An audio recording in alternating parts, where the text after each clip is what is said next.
Hey, salut mes petits lecteurs de fanfiction, j'espère que vous allez bien et aujourd'hui on se retrouve pour la troisième partie de ma fanfiction Il n'est jamais trop tard. Donc je vais lire le chapitre 5 et 6. Je vous rappelle qu'on sort une vidéo sur cette chaîne tous les mercredis et samedis à 18h. Donc la suite sortira mercredi prochain à 18h logiquement. Bien sûr, pour ne rien rater, alors abonne-toi et active la cloche pour recevoir toutes les notifications quand on sort une vidéo et mettez un gros pouce bleu pour montrer que vous aimez cette vidéo. Rejoignez-nous sur nos réseaux sociaux et n'hésitez pas à envoyer votre fanfiction sur ma boîte mail qui est en description pour que je la lise dans un prochain épisode. Je vous rappelle aussi que cette histoire est écrite sur mon Wattpad qui est en description et puis moi je vous laisse avec le reste de la vidéo. Chapitre 5, première embauche. Le lendemain dans le bureau d'Hermione au ministère. Bonjour madame, nous avons enfin trouvé un assistant pour vous aider. Ah enfin, j'espère qu'il est assez compétent, vous avez pu bien faire le tri parmi toutes les candidatures? À vrai dire, nous avons eu seulement qu'une candidature. Comment est-ce possible? Eh bien, certains nous ont dit qu'ils avaient peur de vous et de la surcharge de travail que vous risqueriez de leur donner. C'est une blague? Bon, bref, il a intérêt d'être compétent, sinon je le vire. Ne vous en faites pas, c'est peut-être le seul à postuler, mais il avait de très bonnes notes à Poudlard. Bien, amenez-le-moi. Quelques minutes plus tard, Monsieur Kim vient me chercher dans la salle d'attente et me dit que je peux tout de suite travailler avec Hermione. Je stresse. Est-ce qu'elle va bien le prendre? Il paraît qu'elle est très dure au travail, donc j'espère que cela ne va pas entacher encore plus notre relation. Il ne faut pas que mon ancien moi ressurgisse à cause de mon ego surdimensionné. Je rentre enfin dans son bureau, elle est sur le côté en train de ranger des livres dans sa bibliothèque qui fait face à son bureau. Elle se tourne vers moi. Malfoy, qu'est-ce qui me vaut cette visite? Eh bien, je suis ton nouvel assistant. Elle fit tomber ses livres par terre. Surprise, je crois qu'elle ne s'y attendait pas au vu de sa réaction. Je viens l'aider à ramasser ses livres, mais nos mains se frôlent. Cela me donne une sensation de fourmi dans tout le bras. Et comme elle avait l'air d'être mal à l'aise, je me remis à ma place. Désolée, je n'aurais jamais pensé que tu serais mon assistant. Pourquoi as-tu postulé? En fait, depuis la mort de ma femme, je m'ennuie à mourir à mon manoir. Je veux m'occuper l'esprit. Et comme nous sommes repartis à zéro et que ce poste était à pourvoir, j'ai décidé de postuler. Mais j'espère que cela ne te dérange pas. Oh non, tant que tu fais ton travail, cela me convient. Mais tu es sûr de vouloir suivre mes ordres à la lettre, malgré que je sois une émoldue et toi un sang pur? Je me rapproche vers elle et la regarde droit dans les yeux. Hermione, comme je te l'ai dit, on reprend notre relation à zéro. Donc tout ce que je t'ai dit il y a des années, on efface tout. Je n'étais qu'un débile à l'époque. Tous ces trucs de némoldu inférieur au sang pur ne sont que des conneries. Alors maintenant, je suis prêt à travailler pour toi. Eh bien, tu as bien mûri depuis. Oui, en effet. Très bien, alors tu as toute cette paperasse à me remplir tout de suite. Tu dois finir le plus vite possible. On a pris assez de retard depuis que l'autre nous a lâchés. Et te rate pas, hein. Elle me tendit une énorme pile de papier qui devait peser une tonne. Elle ne rigole vraiment pas avec le travail. Donc pour le prouver que je suis une personne sur qui elle peut compter et que je suis un homme compétent, je vais me dépêcher de faire tout ça. Et le faire correctement. Ainsi elle sera impressionnée et elle s'intéresserait plus à moi. Et oui, plan stratégique. Ok, très bien, je commence maintenant dans ce cas. Mais je travaille où? À ce bureau, juste ici. Elle me montra un bureau face au mur, juste à droite de son bureau. Je sentis le bonheur m'envahir. Je vais travailler juste à côté d'elle. C'est merveilleux. Je vais être encore plus avec elle. Je m'assois donc à mon bureau et commence sans attendre mon travail. Elle commença elle aussi le sien. Pendant des heures, nous restons dans son bureau à remplir la paperasse. Mais je tournais quelquefois ma tête pour la regarder travailler. Elle est si belle quand elle plisse légèrement ses sourcils quand elle réfléchit. Quelques heures plus tard, quelqu'un frappa à sa porte. Oui, entrez. Ron! Oh merde, fais-toi tout petit, Drago. Il me regarda directement d'un air surpris. Ce qui n'est pas étonnant, même moi je m'étonne d'être là. Qu'est-ce que tu fous là, Malfoy? Il est mon nouvel assistant, Ron. Quoi? C'est une blague? Non, Ron, et si tu es venu juste pour te plaindre, alors tu peux t'en aller, on a du travail. Non mais toi aussi tu fais comme ta fille, tu fraternises avec l'ennemi? Non, là c'était trop, je ne peux pas le laisser lui parler sur ce ton, il faut que j'intervienne. Laisse-la en dehors de tout ça, c'est moi qui ai décidé de travailler ici, et comme il n'y a personne d'autre, elle a dû accepter. Elle a besoin d'un coup de main, Weasley. Malgré nos différends, on devrait mettre tout ça de côté après tout ce temps. Un peu de maturité, la belette. Tandis que je réalisais le manque de maturité dont je venais de faire preuve, il me dévisagea du regard et s'avança doucement vers moi en chuchotant près de mon oreille. Fais gaffe, Malfoy, on pourrait croire que tu es secrètement amoureux d'elle. Quoi? Mon visage se décompose. Mais comment l'a-t-il deviné? J'ai toujours caché mes sentiments. Est-ce que maintenant je n'en suis plus capable? Il se mit à rire et me donne une tape sur l'épaule.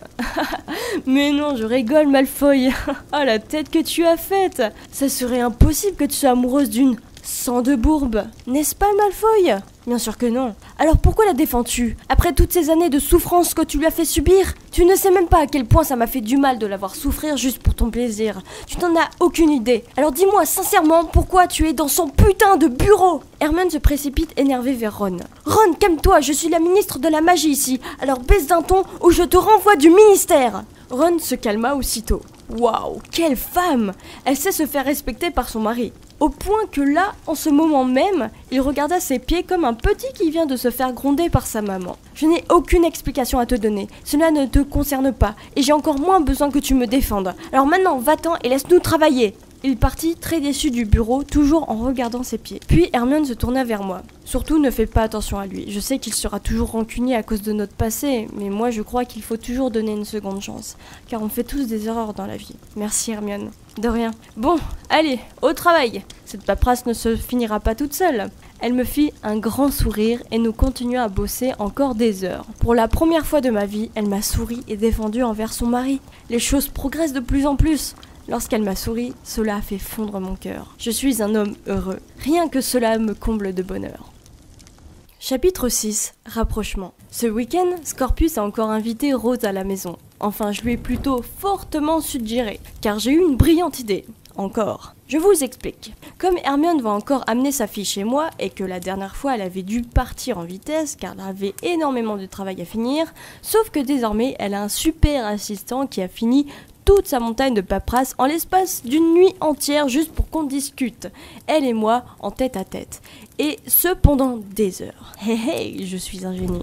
Même si je dois faire une nuit blanche et prendre 3 expressos pour me remettre d'aplomb pour la femme que j'aime, elle n'aura aucune excuse pour partir. Ainsi, elle pourra se reposer et voir que je suis son meilleur assistant le plus compétent au monde. Ce qui nous fera encore plus nous rapprocher. Enfin, ne t'emballe pas trop, Drago. On ne sait jamais ce qui peut arriver. Il ne faut pas que je prenne trop la confiance comme ça, car sinon je redeviens le petit prétentieux que j'étais avant. Et ça, non. Quelques jours plus tard, Hermione va venir avec sa fille dans l'après-midi. Donc je vais dans la salle de bain pour me faire tout beau, ainsi que Scorpius pour sa demoiselle.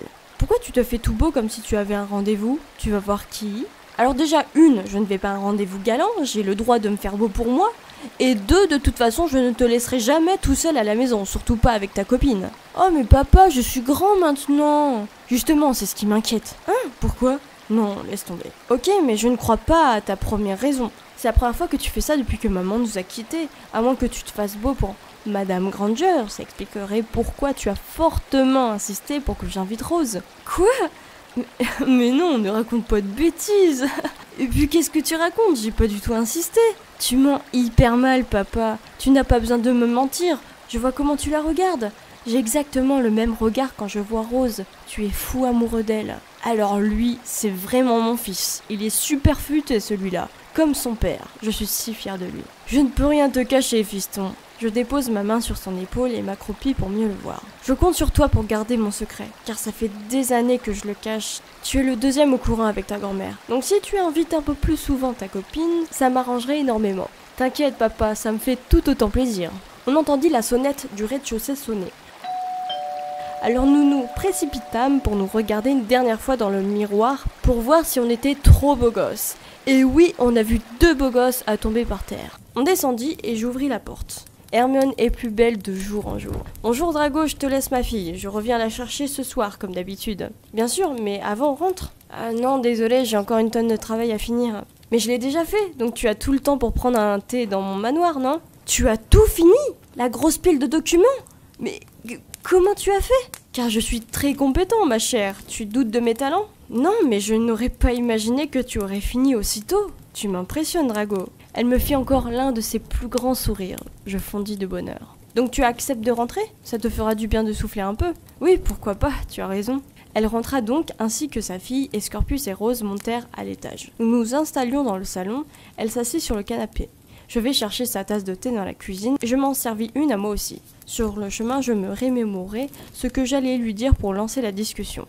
Car bien sûr, je m'étais encore entraînée avant pendant des heures devant le miroir. Je reviens dans le salon et lui servis sa boisson. Et voilà, merci. Je m'assois en face d'elle pour avoir une super belle vue. Les enfants ont l'air de très bien s'entendre. Scorpius ne fait que de parler de Rose. De même pour Rose, c'est une bonne chose. Ils ont l'air d'être heureux ensemble. Mais si ton fils brise le cœur de ta fille, je te tue, Drago. Oula, elle me fait ses yeux de tueuse. Maman, j'ai peur. Mais non, je rigole, Drago. Ah, tu aurais vu ta tête. Ah, ouf. Tu m'as vraiment fait peur. Waouh, je crois que c'est la première fois que j'ai fait peur au grand Drago Malfoy. Elle me flatte, je me sens rougir.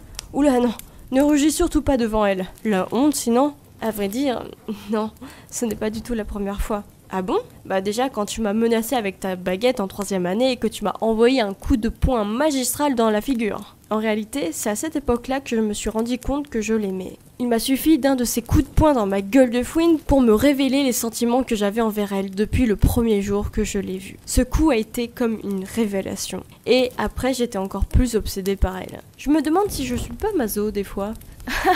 Ah oui, comment j'ai pu oublier ça? Ouais, j'ai encore mal d'ailleurs. Je suis vraiment désolée. Oh non, ne t'excuse pas. Je l'avais vraiment mérité, c'était il y a des années. J'étais vraiment un énorme crétin à cette époque. C'est vrai, tu étais insupportable. Elle me lança un petit sourire taquineur. Je rêve où on vient à l'instant de rigoler ensemble. Tu es sur la bonne voie, Drago. Alors je me prête à son jeu. Tu me cherches, Hermione? Peut-être un peu. On se regarde dans les yeux intensément. Ses yeux noisettes sont magnifiques. Mais elle détourna le regard un peu gêné. Je décide donc de changer de sujet. Alors maintenant que tu as plus de temps, tu penses faire quoi ces prochains jours? À vrai dire, je n'y ai pas trop pensé. J'imagine que tu pourras passer plus de temps avec ton mari. Je sais que cette question est hyper risquée. Il fallait que j'en sache un peu plus sur ce qui se passait entre deux. J'espère qu'elle va répondre non. Parce que j'ai passé toute la nuit à finir ce travail juste pour passer plus de temps avec elle. Donc ça serait bête qu'elle en profite pour passer plus de temps avec son débile de mari. En fait, non. En ce moment avec lui, on ne s'entend pas trop. Yes! Fais mine que tu es déçu pour elle, sinon elle va me prendre pour quelqu'un de sans cœur. Oh, merde, j'espère que ça va aller mieux. Vous vous disputez de plus en plus? Oula, Drago, c'est une question que je pose d'un coup qui est un peu indiscrète. C'est compliqué. Elle baissa la tête d'un air triste. Je savais, c'est beaucoup trop tôt pour qu'elle me confie ce genre de choses. Désolée, je ne voulais pas être indiscret. Non, ce n'est rien. Un silence de gêne s'installa. Je ne savais plus quoi dire pour rattraper le coup, c'était si bien parti. Bon, je pense que je vais faire une petite sortie en ville. Ça fait un bon bout de temps que je ne m'étais pas accordé une petite escapade. Merci Drago pour cette tasse de thé et du travail que tu as fourni. Je t'en remercie grandement. Donc je reviens à 18h. Elle se leva et me fit un bisou sur la joue. Oh my god, je ne me laverai plus la joue pendant un moment. Ses lèvres sont si douces, ça me donne encore plus envie de l'embrasser. Mais retiens tes pulsions, Drago, ça vaut mieux. D'accord, bonne journée Hermione. Elle passa la porte et je la suivis du regard jusqu'à ce qu'elle ne soit plus dans mon champ de vision. Je pourrais la regarder pendant des heures. J'admire la femme qu'elle est, la femme qui tourmente mes rêves et mes fantasmes. Je sens que demain sera une très bonne journée au travail.